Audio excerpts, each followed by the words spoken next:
November 30th is when we take a look at a few things, and people who had to do with meteorites. First, we take a look at a fellow who did some of the earliest research into them, then we take a look at the fellow who proved that meteorites were more common on Earth than was once thought, and then we take a look at the only known person in history to have been hit by one, although it happens every day, but we just don't notice, because they are too small. They look like common dust to us. Ernst Florenz Friedrich Chladni was born on November 30th in 1756, and he died in 1827.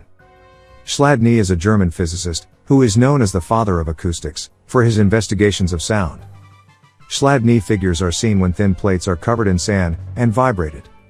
Chladni figures are complex patterns of vibration, with nodal lines that remain stationary. He demonstrated these to an audience of scientists in Paris in 1809. Chladni measured the speed of sound in various gases, by determining the pitch of the note of an organ pipe, filled with different gases. This is why you sound funny when you breathe helium. To determine the speed of sound in solids, Chladni used analysis of the nodal pattern in standing wave vibrations in long rods. He performed on the euphonium, an instrument he invented, made of glass and steel bars, vibrated by rubbing with a moistened finger. Ben Franklin also was an accomplished player of the euphonium. It made a sound that was said to make women go mad.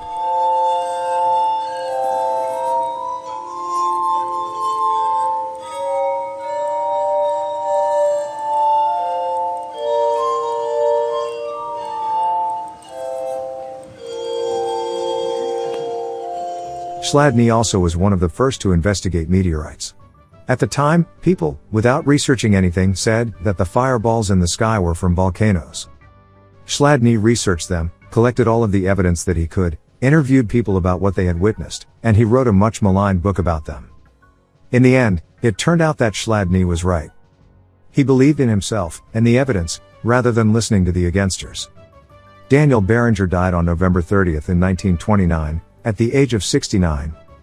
He was an American geologist, who identified the Great Barringer meteor crater in Arizona. He was the first to correctly state that it was the result of a meteorite strike, and not an extinct volcano. The crater is nearly round, almost a mile in diameter, and about 600 feet deep. The crater also demonstrates that the moon's cratered surface is likely to be the result of meteoric bombardments, as would also have happened to the Earth. However, the Earth's atmosphere shields it from all but the largest strikes. Surface changes over time, and erosion by weather, have further obscured many of the impact sites on Earth. Now that there was evidence that supported the meteorite impact, the hunt was on to find more. To date, almost 200 have been identified. There was the one that killed the dinosaurs 65 million years ago. There is a large one in West Texas, just west of Midland, and it happened 63,000 years ago. Then there was the one that created the Cumberland Gap, in the Smoky Mountains, and it happened 300 million years ago.